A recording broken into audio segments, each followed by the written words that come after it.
Everybody, I have the unenviable task of describing what services are available in the home, and I hope you were all at the second morning session with the Regional Center Executive Directors. So you heard all the discussion about the problems with rates and so forth. So while I can describe what services exist, whether we have them and whether they're viable now with the rate situation is another topic. And also, it's a little a squirmy position for a regional center person to be in to describe services, because we've always got to talk about, the Lanterman Act and its individual program plan and the whole person-centeredness of that. So while I describe the service, it's not necessarily to say that your son or daughter or sibling or whatever is eligible for this service, or that the regional center would authorize it, if that's the way you want to look at it. Also, there's, as you know, if you've moved around in California, there's some difference from regional center to regional center. And you represent 4 or more regional centers, so you know that. But do talk to your service coordinator. At RCB, they call that the case manager, and at GGRC, they call that the social worker. North Bay is service coordinator.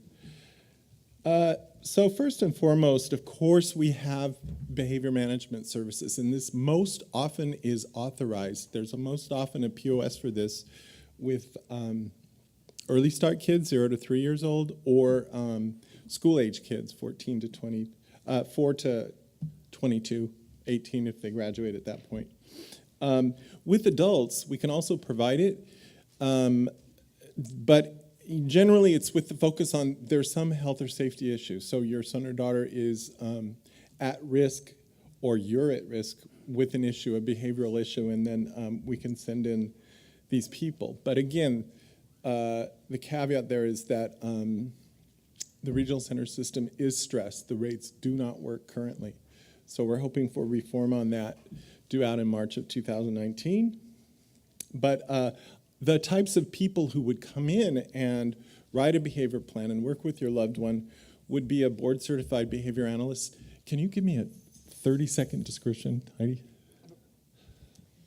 A board-certified behavior analyst uses the dreaded data, the numbers that you collect, that you thought for all those years were meaningless. So meaningful people in an individual's life collect data, and we develop interventions to decrease the behaviors that are not working for him or her, and to increase the behaviors that we call replacement behaviors that will make more meaningful outcomes for them. Did I pass the test? Yeah, okay. Absolutely. Much more eloquently than I could have said it. We can also pay for behavioral supports from a licensed psychologist. Many, not all, but many are qualified to write effective behavior plans.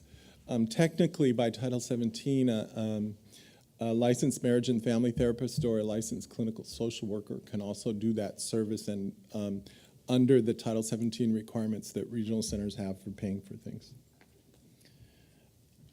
We also have crisis teams. So San Andreas has 2. One is pretty much focused in Santa Clara County. The other will work in all counties. So these teams come in and support you, your loved one, or if your loved one is in a residential setting, supported living or a licensed care home, the crisis team can come in and support that service provider.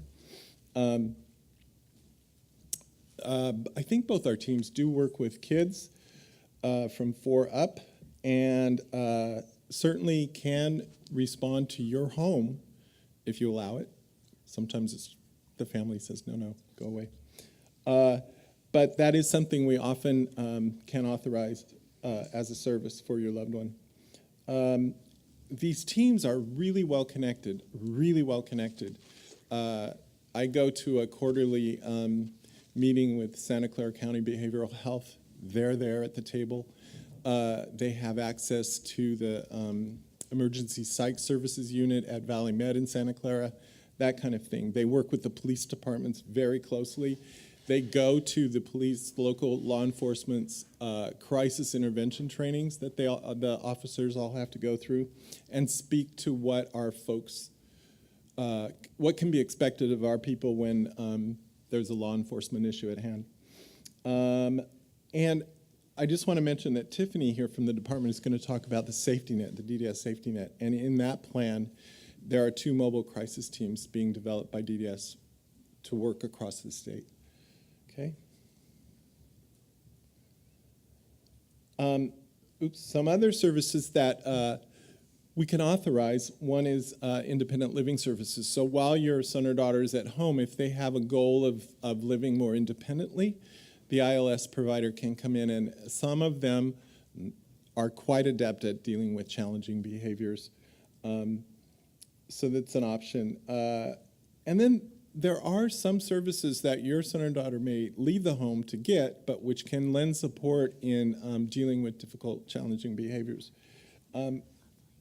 Again, this gets back to the rates. I can't stress that enough. We are so challenged right now with keeping providers, with the providers finding qualified staff. But there is a type of day program called the Behavior Management Day Program, which should be able to deal with challenging behaviors.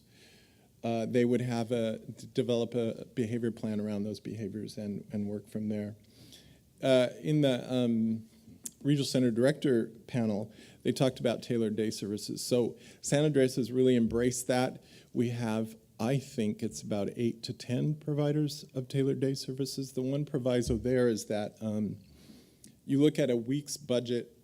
If day programming cost $1,000 for a week, then you'd have $800 to tailor a day program around your loved one's needs. Given the rates, let me go back to tailored day services for a second. Given the rate situation, when you put together the 80% budget, it's still not a lot of money, and the provider can determine how many hours they're willing to provide. So it's a little bit like self-determination, where you have to kind of negotiate with the provider to come up with a plan that works for everybody.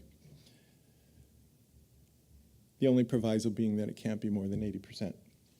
I wanted to talk too about, through Santa Clara County Behavioral Health, but you can check with the counties you live in. There is a program, it's not technically, it's the cutoff is up to 21 years old, but Santa Clara County Behavioral Health has their Therapeutic Behavioral Services ID program.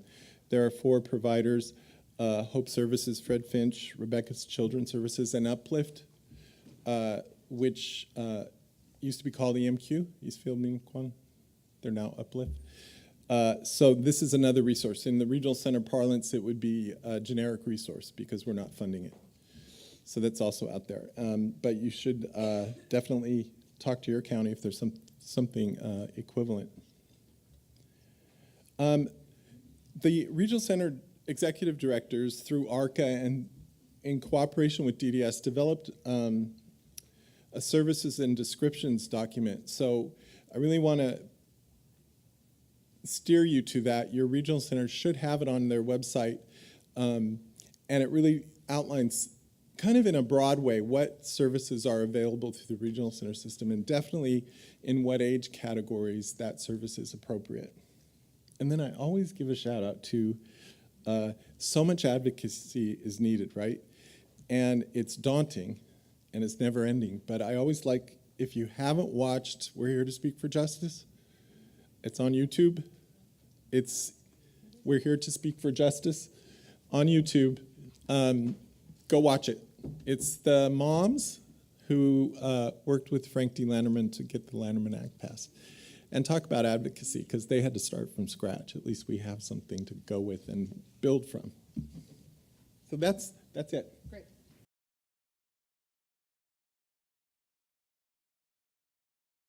Wow, that happened automatically. That's awesome. Thank you for bearing with my voice. I think you all are experiencing the exact same respiratory phenomenon that I am with being around the atmosphere. And I'm so glad that despite the floating particulates, that we all made the decision to come today. There's a second really cool reason why my voice is failing me, and that's because I was able to train and promote and inspire an entire group of individuals from all over the state of California this week. And so we did 42 hours of consecutive training. We should have just brought sleeping bags. And they will be providing behavioral support to many of your loved ones. So that was really cool. Yeah, so for this particular moment, I'd like to talk, if I could, about level 4I. And I realized when I said ARF before, and so many of you knew to catch me, that we use acronyms and shorthand all the time. Our intentions are pure. We use those so that we can get to the topics that really matter. Your loved ones and those that we support really matter. And so level 4I facilities are a level, an ARF in this case, is my specialty, adult residential facility. Level 4I facilities can occur across different groups, different age groups in particular. So a level is something that's very carefully defined, and in the case of a service provider like myself, we define it not according to how much money we get, because that's misunderstood. It's according to the number of staff hours that we must provide per consumer or individual per week. If you want to know more about that, I think this next service hour, a colleague of ours will be presenting on staffing models again, and I noticed that she had a slide on what each service level needs per week. Krista, just really quickly, because we're talking about severe behavior, so level 4 equates to severe behaviors, but could you give us like a breakdown of what level 1 is, level 2, level 3, level 4, just so we can understand what the severity of the behavior is that fits in level 4? I would love to be able to do that, but I think we'd take probably 70 minutes. What I can tell you... like a Cliff Notes version? Yeah, we'll give you a Cliff Notes version. I can do that. A level 4I facility is a placement where someone has significant behavioral increases and significant skill needs. So it's a unique combination, everyone's is different, that helps us to understand they have significant supports. Many of you, if we asked each of you in the audience, would say, that's my loved one, because each one of the individuals we support is important. In terms of how the service levels are delineated, it often comes before a provider like me would accept a person for placement. It comes from the team and the regional center within which you work. So the person has a very intricate background. Every person has a life story. Those life stories populate this document, and I heard it talked about in a breakout session last hour called a CEDAR. And how often behaviors occur, how much supports are needed, go into this document called the CEDAR. And the interdisciplinary team, which we often call the planning team, identifies when a person like your loved one needs to move out of the home and into a service setting. Some individuals, when they move out, go into supported living, and we have a panelist that will talk in detail about supported living. Some of them need just little dosages of support, and they are in independent living. But once you go into a community care facility model, there's an agency that comes into the discussion along with the regional center, and that's community care licensing. So a level 4I facility and all of the other levels are licensed and vendorized. So you have 2 overseeing agencies. So based on this very complicated model of needs and supports, an individual would go into various levels. So we might have a level 3 individual who is completely independent with getting to and from work, takes the bus, comes home, and needs meal support, budgeting support, and a little hygiene support. Or we need an individual in a level 4A who needs more. They need transportation, they need continuous supervision, and their behaviors are often verbal in nature, but there's no hard and fast rule about what gets a person between a level 4A and a 4I, because it's a very individualized, complicated process. So one of the reasons that I heard earlier that some families are not touring facilities is, one, the confidentiality of the individuals who already live in that facility. They didn't ask to have company today. And the other reason is that we don't know what that individual will need in that very complex staffing model, how intensive those will be at the time of the placement need. So the exact right time to look through those levels and the exact right conversation to have is with your service coordinator and with the planning team, of which you are usually part. Does that make sense? Heidi. Okay, I don't know. So I'm thinking, so like I hear this and so I'm thinking of it like if you're in a hospital, you're either well enough to go home, or you're in a hospital room, or you're in the emergency room, or you're in the ICU. Yeah. Like that's how I think about it, is like a triage way. Sure, that makes sense. So for example, for placement, is that like an ICU? Great question, and I'm probably not the exact right Okay, person so to answer. That's fine. It's a little bit I like, just didn't sure. understand what, like. It's a little bit like when you get to the hospital.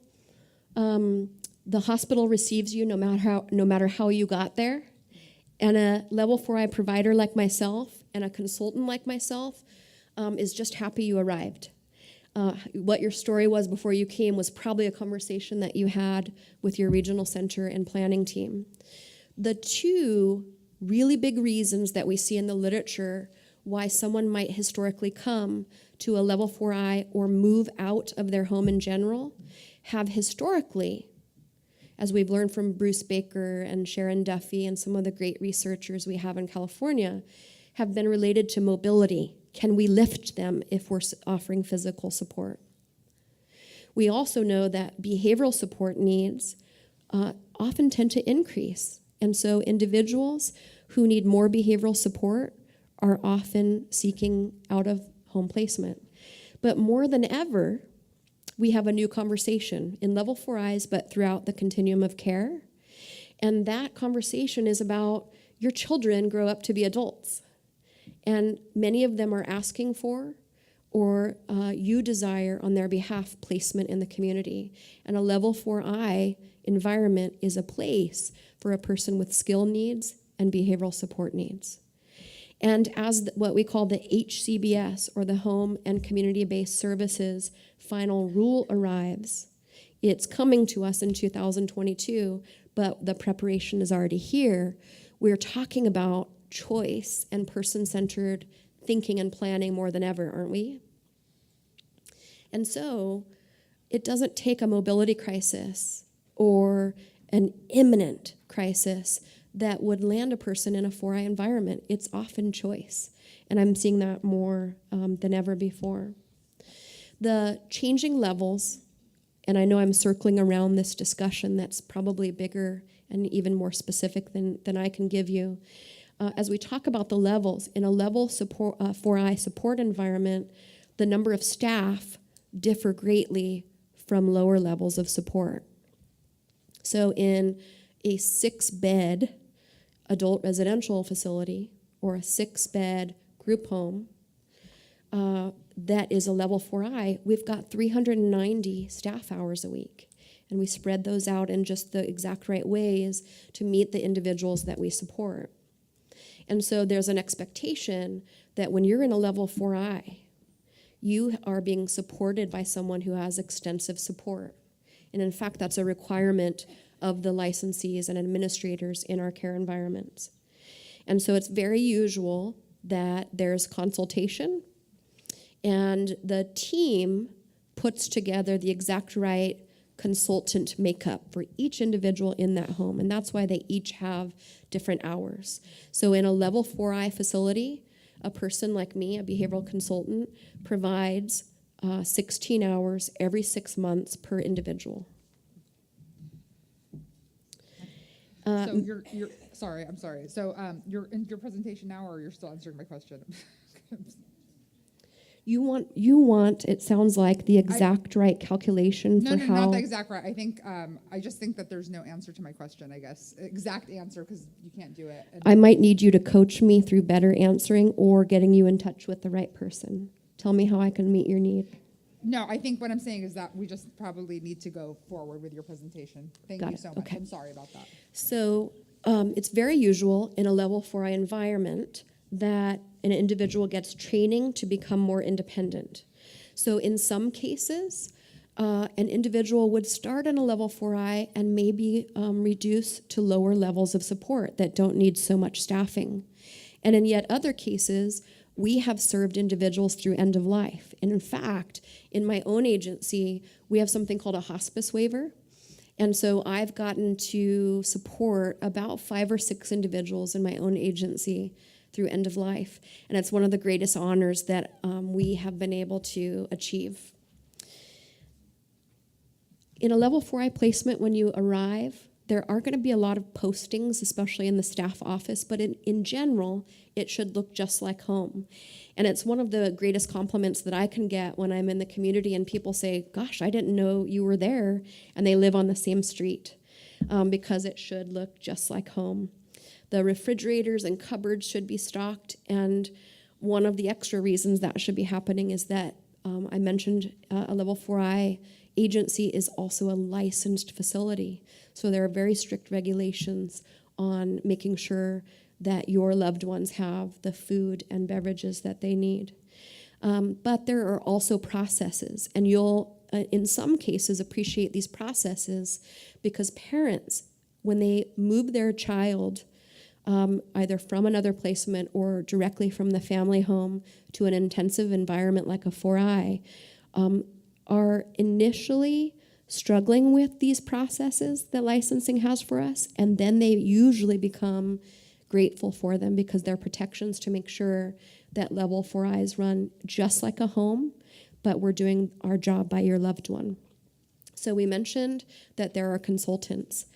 Every environment has a different consultation makeup, and every individual within that level 4I facility has a different consultation list. So it's kind of cool to see how teams come up with the exact right ways to meet needs. We talked earlier, Jeff gave me the opportunity to talk about in 30 seconds what a BCBA does, but it's very usual in a level 4I facility that there's a behavioral consultant. And so they cannot be with the staff 24 hours a day, right? And so we have accountability measures that we call data so that we can make sure that we're doing the exact right job by those that we serve and that we spot difficulties, hopefully before they come, so that we can right the ship before a crisis. Sometimes crises do occur, and there are more acute services that I'm grateful to hear are available. So thank you, Jeff, for bringing those up. We in level 4I facilities certainly are grateful for that. There are differences agency to agency and county to county. Some of the level 4I homes that you'll see are staffed by live-in staff, and yet others will have shift-by-shift teams.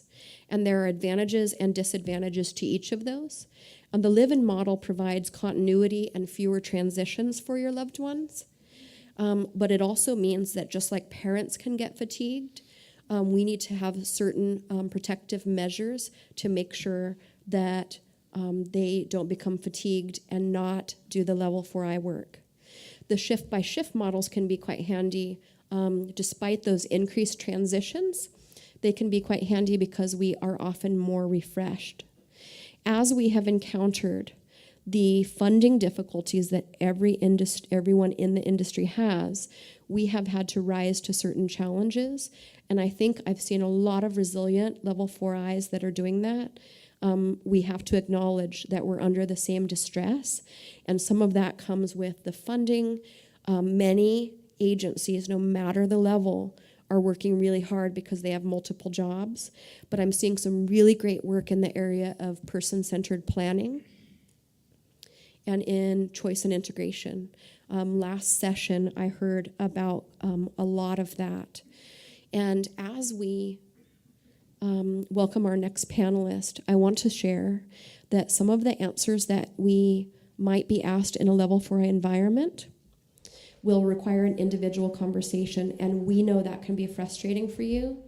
But we would be remiss in categorizing groups of people and telling you the exact way that decisions are made, because you've got individuals and you've got individual teams. And so I, as a 4I provider, would suggest that you have a very specific focused conversation with your loved one's service coordinator and the whole circle of support. Does that sound fair? Thank you so much, Heidi. Thank you.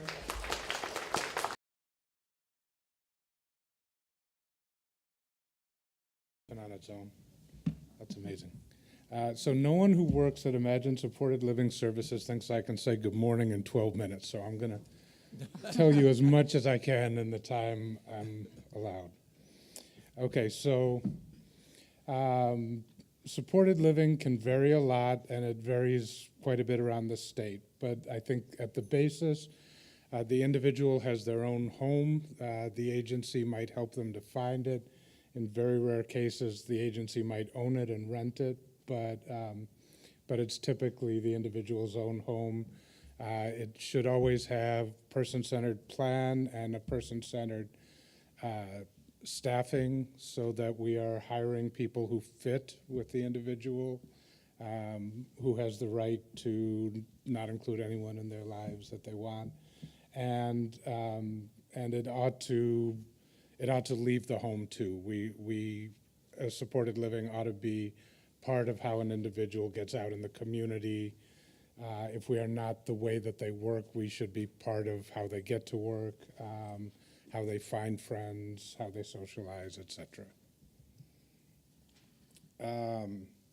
So this is maybe not standard, but my recipe is, as I said,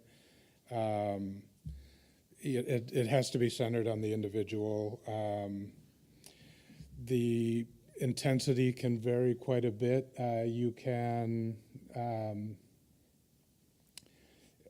We Imagine serves people who have 2-to-1 care 24 hours a day, and we serve people who get maybe 40 hours of support in a month, and it needs to be what the individual needs. And the individual must live in their own home, and the standards of what must and own home mean vary around the state. So one of the questions Joe wanted me to answer is, what should people think about if they're considering supported living? Certainly, what kind of life is good and meaningful? Where can you live comfortably, and also where can you live stably? A city where you can just barely afford to live and where the prices are rising quickly. You want to consider sort of not just now, but 5 years from now as well. And I think this conference is largely focused on transition.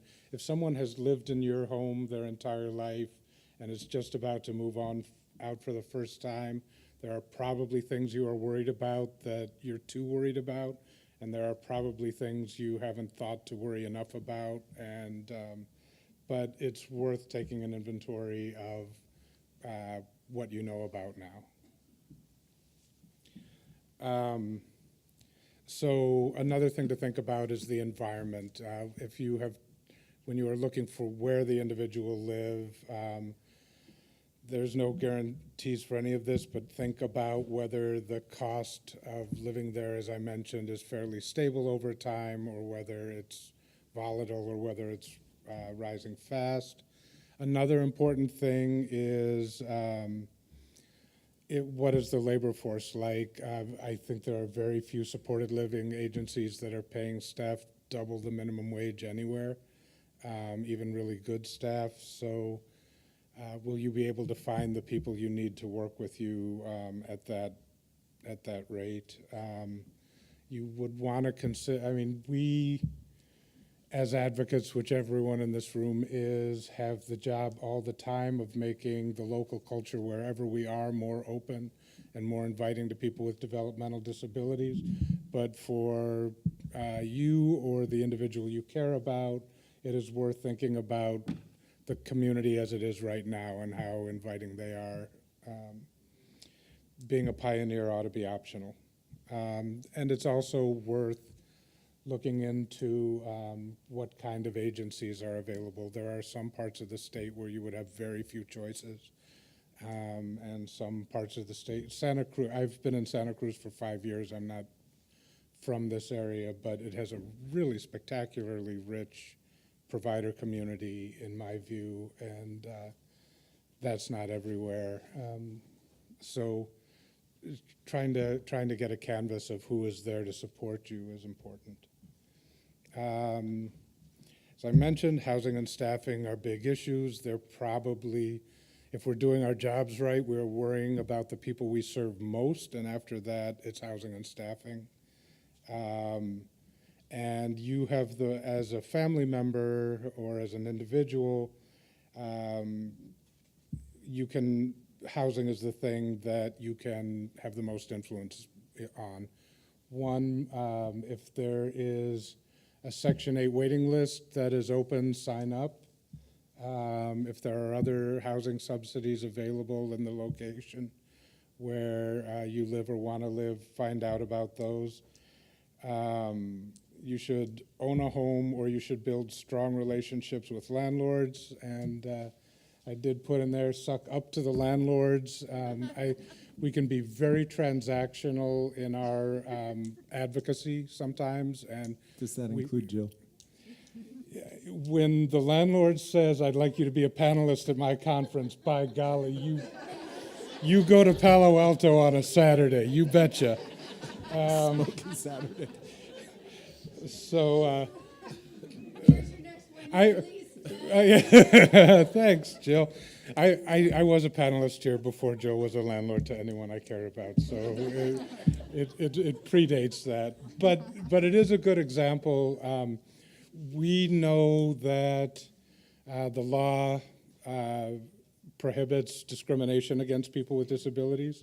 The law does not prohibit discrimination against people whose income isn't 3 times the rent. It does not prohibit discrimination against people who howl late at night and have behaviors. It's really important, and certainly in Santa Cruz, but in most parts of the state, the individuals with autism are not going to be able to outcompete the market for housing. So it is really important as a family member, as an individual, and as a service providing agency to be a model tenant. We fix stuff that's the landlord's job all the time. Oh, 1 minute, okay. And finish on time when your landlord has asked you. I think I covered that. Yeah, are these slides available to people? I can stop now. We'll put them on the website. Okay, these slides will be on the website, and I'll just, I'll take a quick second on this. Supported living is meant to be very integrative. It can be isolating, and that is something to worry about. We have very little leverage to push back against bad decisions. Most of us give the people we serve the right to fire any employee that they don't want to work with, including the one who thinks they should brush their teeth. Sometimes there's too little encouragement of reasonable choices, and sometimes the lifestyle is not sustainable. So if you do choose supported living, those are things to watch out for and consider, and I will end there. Okay. Thank you so much. Thank you.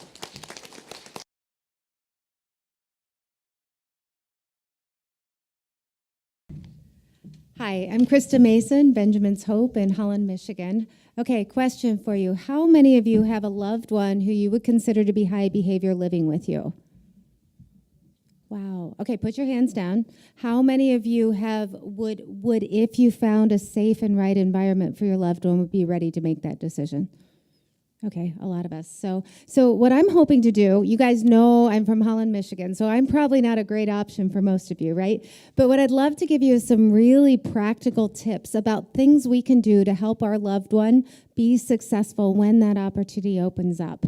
And I'll tell you some things that providers think about but won't admit to you, but you're not going to tell my friends in Michigan, right? So, okay, so some helpful hints. And I'd like to preface this with my son, Ben, who's 23 years old. If you think about the autism spectrum, he's way on this side. Big guy, high behaviors.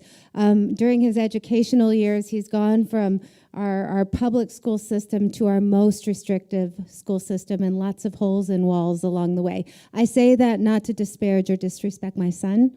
I just want you to know I understand where some of you are with this. All right, so let's talk about things that can be helpful. I've had 30-some men and women move into Ben's Hope. Many of them arrive with behavior plans, having come from other settings that were less restrictive, where they weren't able to be successful. So there's usually some history following them that we get to learn about.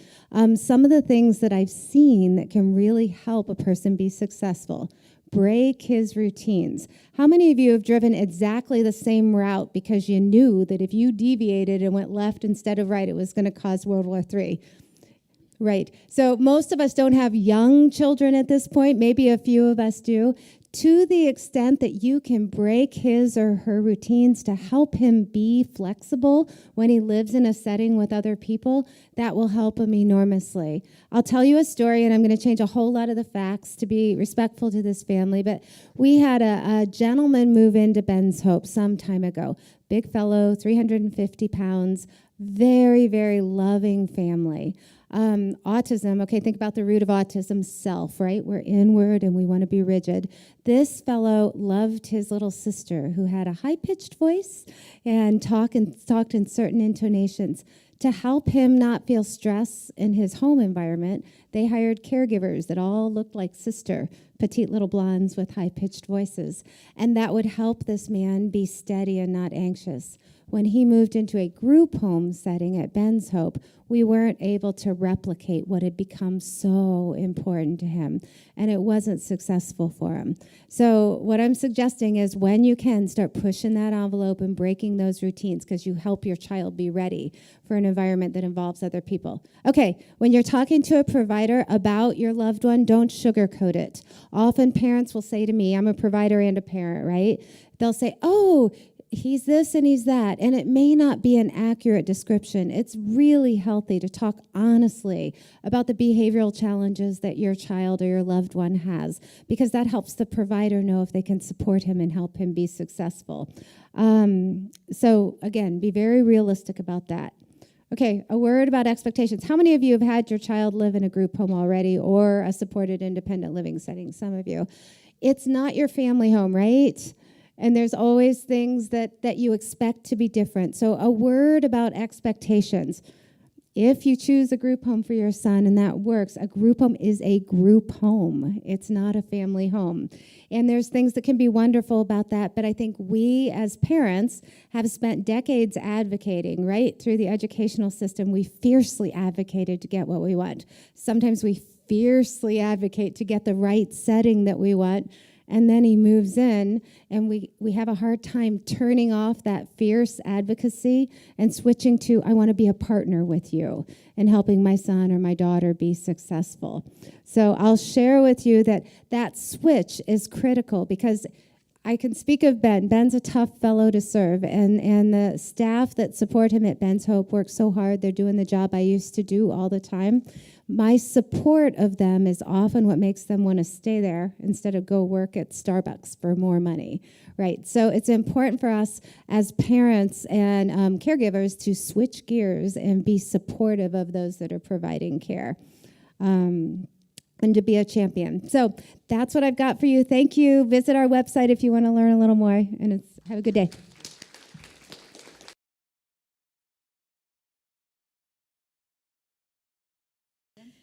Sure. Hi, I'm Lauren Libero from the Department of Developmental Services, and Tiffani and I are going to tag team this presentation. So we're going to cover a brief background of our department's safety net plan. Then Tiffani is going to cover our community residential options, and we'll also talk to you about crisis services at the state level.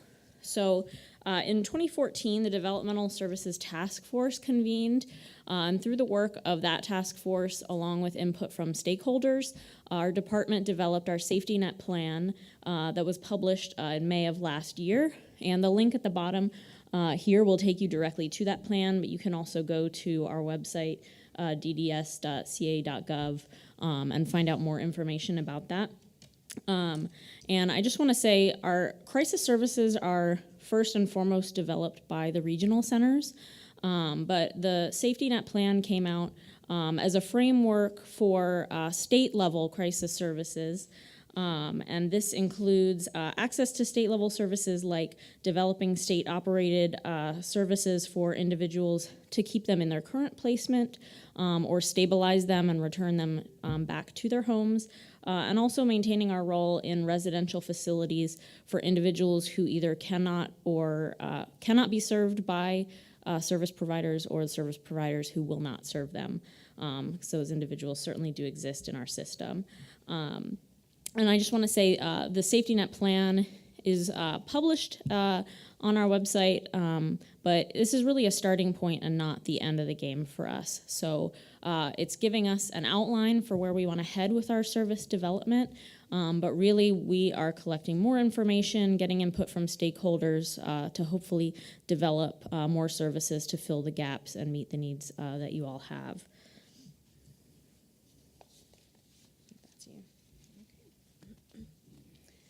So one of the systems that we operate through the safety net is our STAR Acute Crisis Services.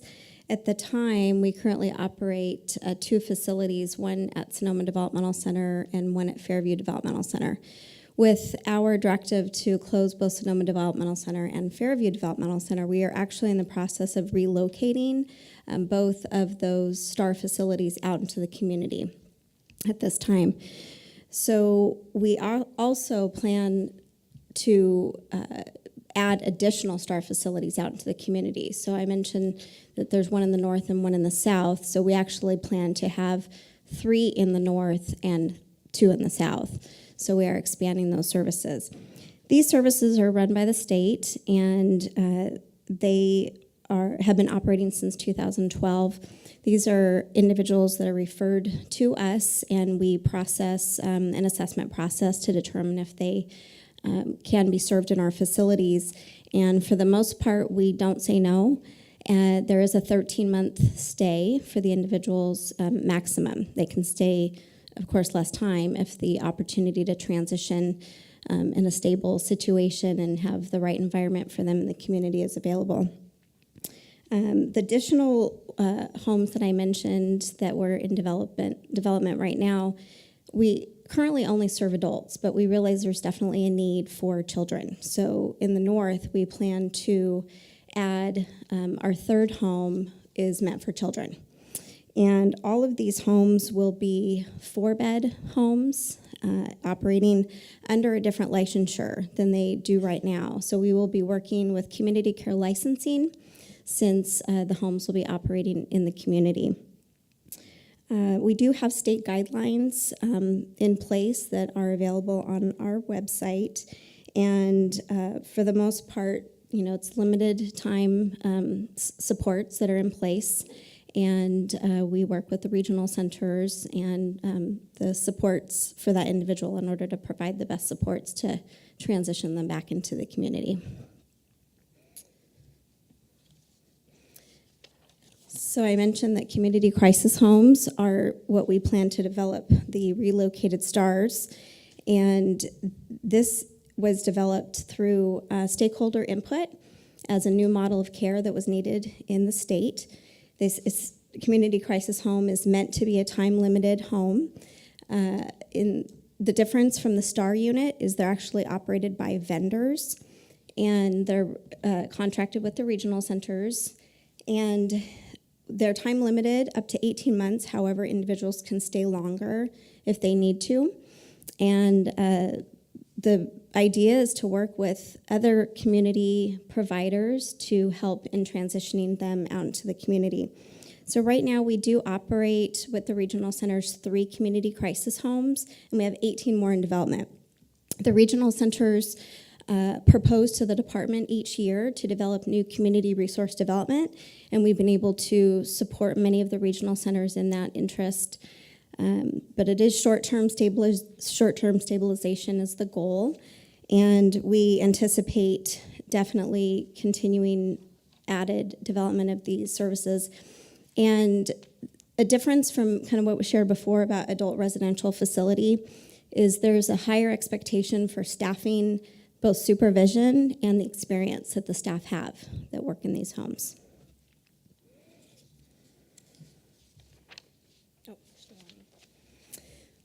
An additional model is called the the Enhanced Behavioral Supports Homes. And this is another newer model of care that the state has been able to get into statute and develop regulations for. This is meant to be more of a forever home for individuals. Now, the community crisis homes that I just mentioned are meant to only serve adults. However, the EBSH model here is meant to serve both adults and children. So going back to Jeff's comment, so in a group home situation, the children up to age 17 could live in an EBSH, and then they would have the opportunity to live in an EBSH for adults at the age of 18 and over.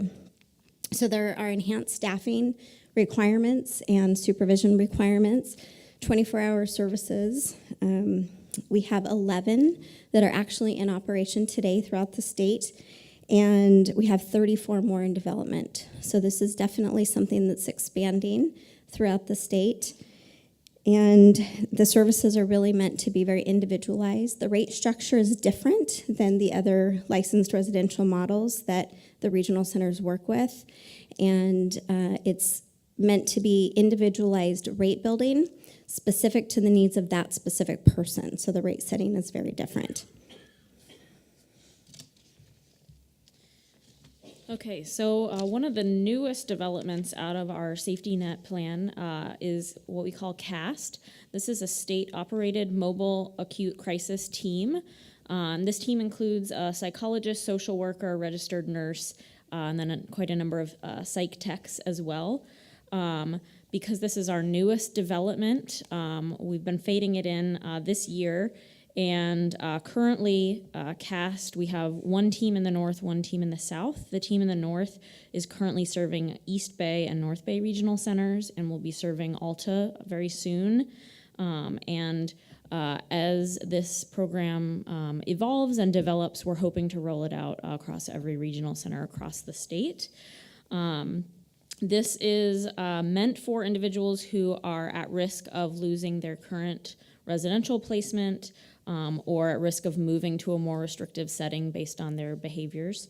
And let's see. So the CAST team provides expedited assessments and referrals for individuals who are in crisis. But currently, access to the CAST comes from referrals through the regional center. So your service coordinator would have to be the one to make a referral for an individual to be seen by CAST. And that is because CAST is not meant to replace the services that are currently in place by the regional centers. So they're not meant to replace emergency responders or crisis teams that the regional centers already have. This is just another layer of support that's going to be available for more complex cases or cases that need an escalated level of supports. We'll just finish up with some ongoing efforts that we wanted to share. So this is the first year that we were able to work forward with the process of community resource development planning. This is the opportunity for individuals in the community to obviously have needs, but through resource development, there hasn't been as much support financially. And so the regional centers engaged stakeholders this year to find out some ideas about services that were needed out in the community. The regional centers then have proposed to the department interested residential and non-residential services that they would like to receive funding for. So the department is in the process of reviewing those proposals, and we anticipate having approvals out. The exciting thing about that is that we've always had community placement plan funding, and this is a switch into the community, whereas prior, the funding primarily went to individuals that were living in the developmental centers and how to develop services for them. So we have conducted 3 stakeholder meetings in the past couple of months with families in Napa, Visalia, and Pomona, and found out great feedback from various individuals regarding developing services out in the community. We continue to operate what's called a Buy It Once model, which was developed during the closure of Agnew's Developmental Center. We have some funding available to us on an annual basis where we're able to support regional centers to work on developing housing, and the funding allows for a down payment and renovation of the funding of the home in order to create that home as a forever home, always to only be served in perpetuity for individuals with developmental disabilities in California. Thank you. Okay, thank you so much. Thank you. Okay, great. So we have about 14 minutes for Q&A. So whoever, great, awesome. So why don't you stand up? What? Here, Mike. Okay. Just a quick clarification on the various models, Tiffany, that you just described for crisis. Are they very specific to autism, or are they open to any person experiencing a crisis? One of the biggest challenges that we have when we bring our children in crisis to the emergency room, let's say, because there really isn't anywhere else to bring them, is the lack of training, and that they may be placed into a program like UCLA Resnick, for example, that's servicing a set of mental health crises that autism really doesn't fit into. That's kind of a long-winded question, but that's an ongoing concern, is that these resources are not specialized enough in autism and the unique needs of the autistic community. The community crisis homes are definitely planned to be able to serve individuals with an array of needs. The expectations of the providers are really at the highest end. I can't say there's a kind of a no reject policy. However, they are expected to, for the most part, not say no unless they're in an acute psychiatric need at the time, or they need medical supports that could not be done in that facility. But the expectation is that anybody in a crisis need should be able to be served in one of the community crisis homes, if there's availability as well. Right, and I think that, again, it's circling back, it speaks to our dilemma where our children in crisis often present a whole different set of needs from, let's say, someone having a bipolar manic episode, or having some other mental health crisis. I will share too, and I'm sure Jeff has something to share, that we have noticed that, and we only have 3 of them so far, but we've noticed that with the EBSH model that there has been some very specific development. For example, EBSH homes for people with autism. Great. So I expect the same thing to happen for community crisis homes as well. Great, thank you. I would just add that none of them have been developed for people who aren't served by the regional center, so we're talking about just people with developmental disabilities. Go ahead. I work for a service provider in Colorado where we own multiple group homes, and I'm looking for any advice to, as quickly as possible, identify compatibility issues with people with challenging behaviors. Thanks.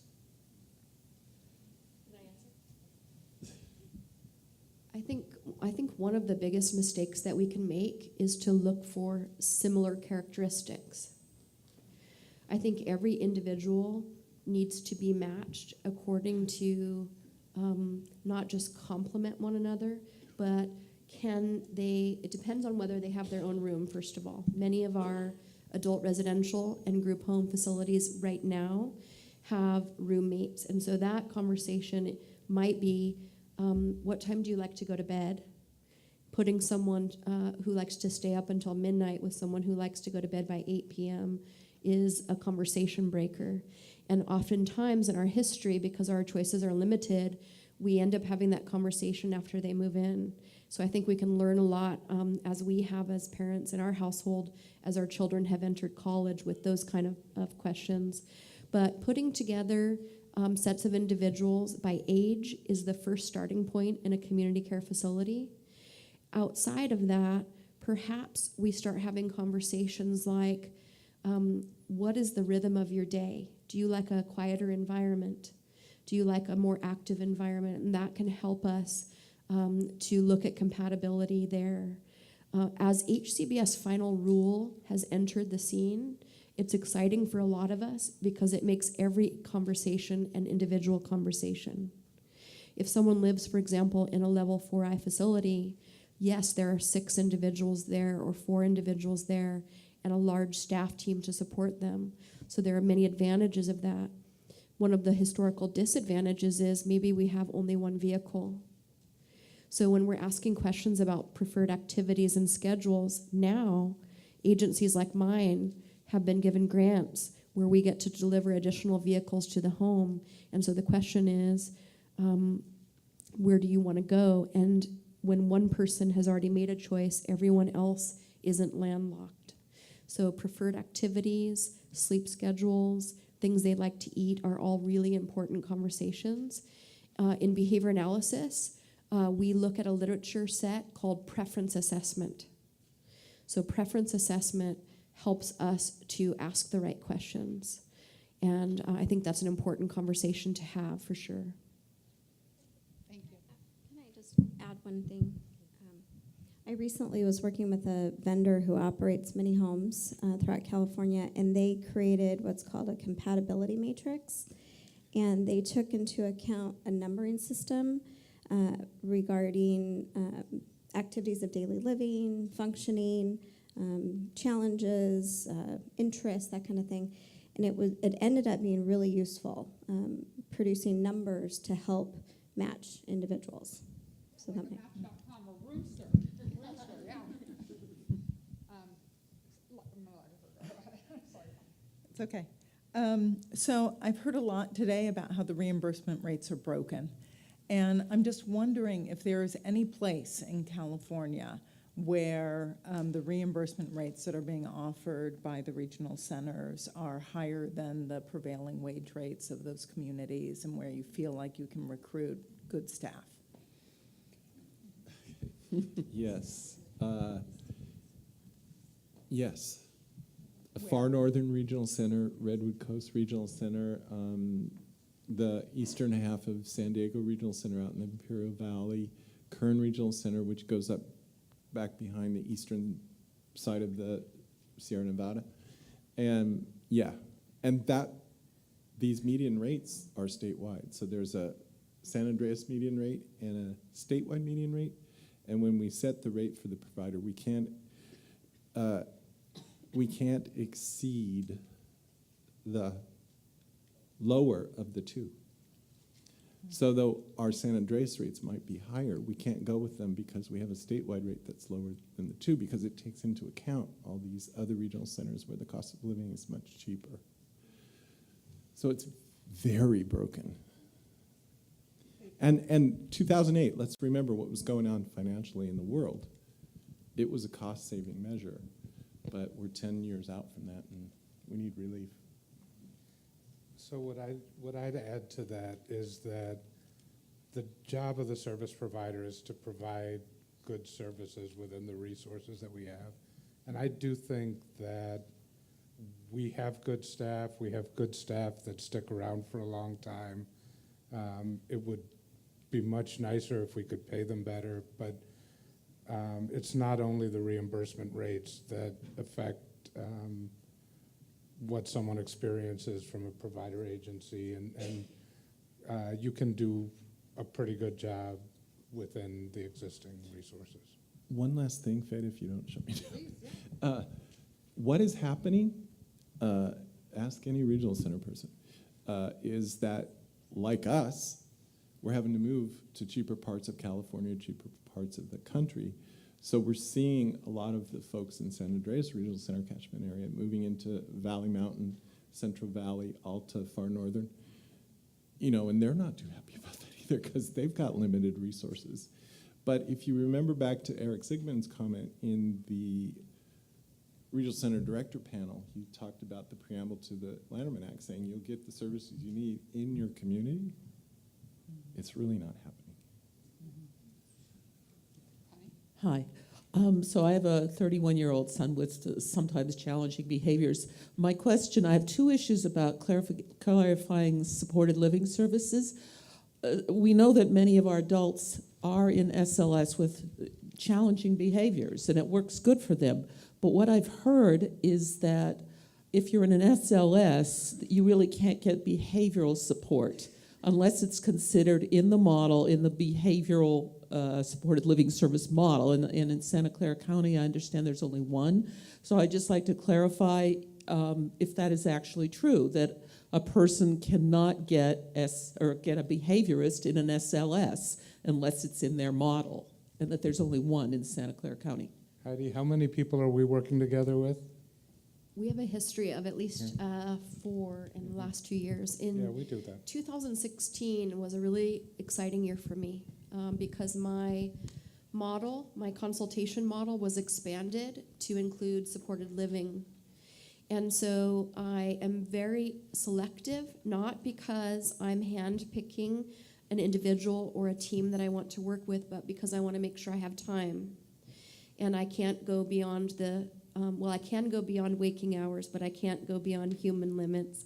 And so I do myself serve an exclusive number of individuals, about a handful at a time. And the exciting thing for me, at this time, I'm only providing SLS support on that limited basis in Santa Cruz County. But the exciting thing is the providers that I work with bring all or part of their entire team to me 2 hours once a month, and we make plans for the next month based on how we did the last. It's pretty amazing. So I second what Doug's feedback was. Okay, so that applies to all different counties then, that they can receive behavioral support services if they're an SLS? Not just Santa Cruz, but any county? Sadly, you can't have Heidi, but No, I'm talking about for the other it's counties. theoretically possible, yeah. Theoretically, okay. you find The second question has to do with the safety net issue and SLS. I understand we just had the bridge funding come through, emergency for the high-cost counties, and I'm just curious why SLS wasn't included in on that. So that's why. And what's happening with safety net funding? So supported living had 20% worth of rate increases in like 13 months a couple years ago. So I'm guessing they're not seeing us as, and I think rightly they are not seeing us as the most underfunded service category. Okay.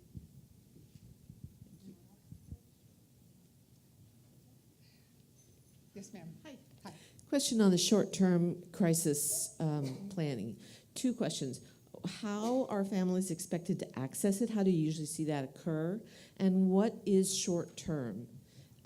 Is it a month? Is it a day? Is it a week? And how do you see people then come out of short-term crisis care? Are you talking about the safety net crisis? Yes. And the facilities that you talked about, the newly developed short-term crisis facilities. How does somebody get into them? How long do you expect them to stay in? What's the plan for leaving them?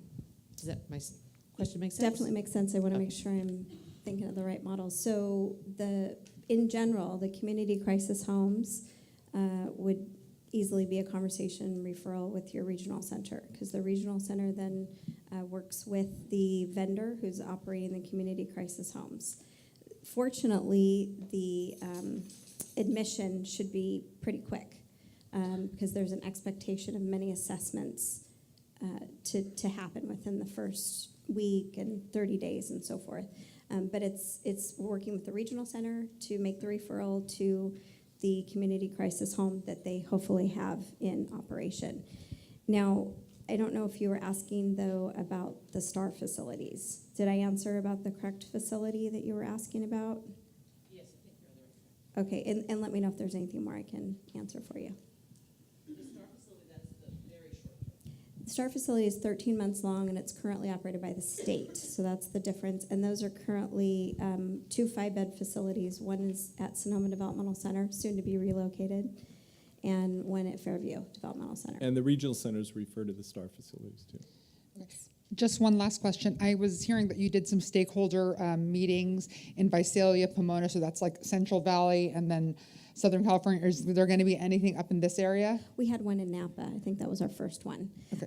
And they will, Up closer to this area. sorry. Yeah, we did 3 for the state. We will be continuing. You that, will be for continuing. sure, So most to be definitely. announced. Yes. And Okay. I want to call out that, because this is going to be continuing, Community Resource Development Plan. Every year, the regional center will be reaching out. We did it through a survey, Monkey survey. Yeah, I saw that. And we need your input. Okay, great. All right, that's all the time we have. Thank you guys so much. Let's give them a round of applause. Thank you so much.